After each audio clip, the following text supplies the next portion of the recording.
Speranca TV Paraqet. Përshëndetje miq, shpresoj që të jeni mirë të gjithë. Unë jam një grua 37 vjeçe. Po tregoj këtë ngjarje sepse nuk mund ta mbaj dot për brenda. Është interesante se si gjërat që na ndodhin në jetë nuk i planifikojmë asnjëherë. E kam fjalën për gjërat më të mira. Sado që ne mundohemi të bëjmë gjën e duhur, gjithmonë këto surprizat spontane janë më të ëmbla. Unë jam e martuar prej disa vitesh. Jeta ime me burrin tim ka filluar që të më lodhi. Ai është një njeri që i ka mbyllur llogarit me vëmendje ndaj meje. Pra, as nuk i interesoj as pak. Por nuk është që më ndjen për këtë gjë. Çdo kush ka hesapin e vet, edhe unë kam qefin tim.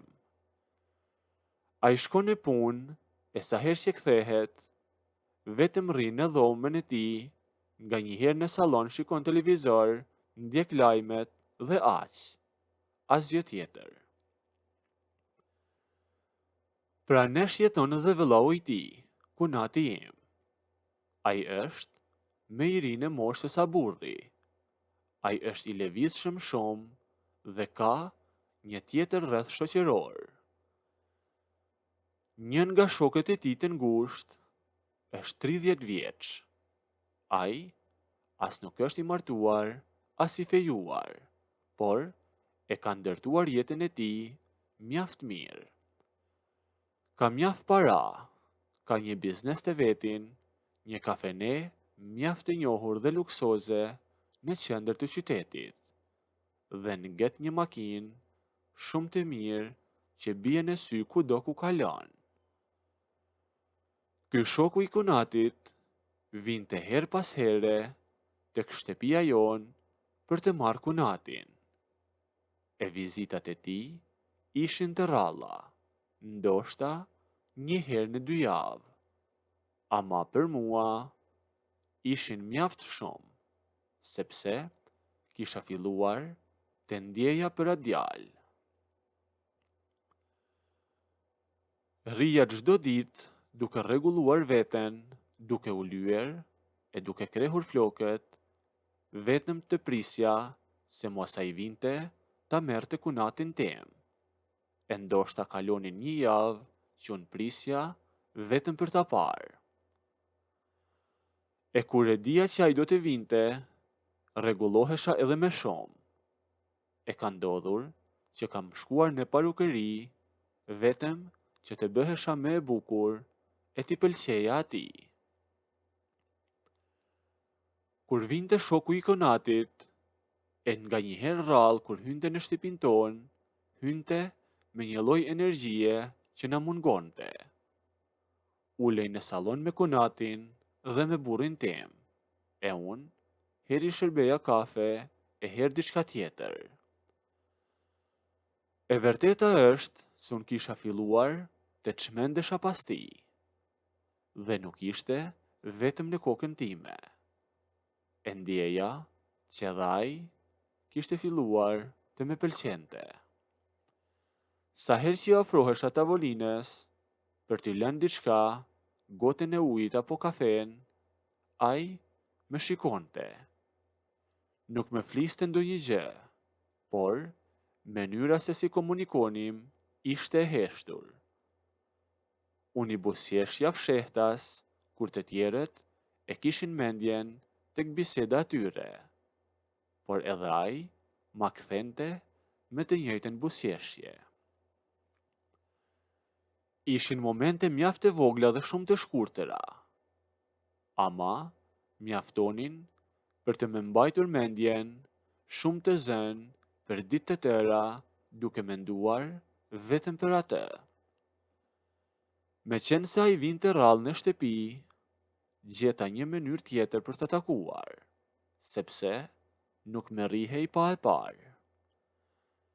As që më shkon të mendja se çfarë do të bënim në fund, por unë, si fillim doja vetëm të shihja atë.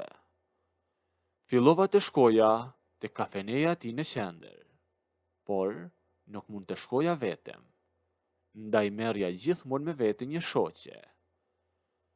Shoqes nuk i tregoja arsyen e vërtetë se përsa shkoja. Ajo thjesht mendonte se po dilnim për të pirë diçka në një lokal të mirë. Sa po futeshim në lokal, e shihja që ai me vinte re me njëherë nga banaku. Ai kishte një tavolinë pranë banakut ku qëndronte i vetëm aty me telefon e dorë dhe vështronte punën se si ecte. Ne uleshim në një tavolinë e ai me njëherë dërgonte kamarierin me porosit, por nuk na sillte vetëm atë që kërkonim ne, por na e mbushte tavolinën me ëmbëlsira ose me pije shtesë. Por pjesa më e rëndësishme ishte fatura. Nuk na linte kur që të paguanim. Na qeraste të gjithë tavolinën çdo herë që shkonim. Pasi mbaronim, shoqja ime çohej e drejtohej për nga dera. E unë i thosha të me priste pak, e shkoja tek tavolina e shokut të kunatit për ta përshëndetur e për ta falenderuar. E si që e thash, doja që ta shihja sa më afër. Shumë faleminderit, nuk ishe pse të harxhoheshe përsëri, i thoja unë. Pastaj i jepja dorën. Ai e kapte dorën time, ma shtrëngonte fort e nuk më lëshonte më njëherë. E ai shtrëngim i thoshte të gjitha ato që s'mund t'ja thonim njëri tjetrit. Sa herë që ai më shtrëngonte dorën, unë s'mund ta mbaja gazin. Bosjeshja lehtë, tërhiqja dorën e ikja tek shoqja ime. Kjo rutinë vazhdoi për disa kohë, duke mbajtur atë lidhjen tonë të fshehtë pezull, vetëm me shikime dhe me shtrëngime duarsh në mes të lokalit. E javën e kaluar ndodhi ajo. Shkova përsëri aty. Ishte pak a shumë e njëjta gjendje. Pim atë që kishim porositur dhe pas rreth një ore u bëm gati që të dilnim. Unë u shkëputa pak nga shoqja e u ofrova përsëri tek tavolina e tij si zakonisht, vetëm sa për ta parë për t'i dhënë dorën. As nuk i isha e përgatitur për asgjë tjetër. Këtë herë, ai më mbajti dorën time dhe nuk më lëshoi fare. Me foli me atë zërin e tij të trashë dhe të ëmbël. Pse nuk rri edhe pak, më tha ai. E unë nuk e prita që të ma kërkonte këtë gjë dhe mbeta pa fjalë për një moment. Po shoqen, i thash, ku ta lë? Thuaj shoqës të iki, mu përgjigjaj. Rrim edhe pak ne të hym pak tek zyra ime atje mbrapa e të bëjmë pak muhabet pa njerëz rreth rrotull. Më tha ai dhe ma bëri me sy. E unë kuptova çdo gjë. Me filluan emocionet, e shkova deri tek shoqja ime e i thash që të ikte, se mua me doli dhe pak punë. Ajo iku e vetme, doli në lokali pa bër asnjë pyetje, e unë u ktheva tek ai. Ajo ngrit nga tavolina e ma bëri me shenjë nga korridori i vogël që ishte ka fundi i lokalit, e ecëm të dy pa folur më shumë. Ai e hapi atë derën e zyrës e tij e unë hyra brenda. E sa po u fut dhe ai, e mbylli derën dhe ktheu çelësin. Zyra ishte e qetë dhe nuk dëgjohej asgjë dhe asnjë zhurmë nga lokali jashtë. E ne ishim përballë njëri tjetrit, e ndërsa unë isha ngrirë total dhe po prisja lëvizjen e tij.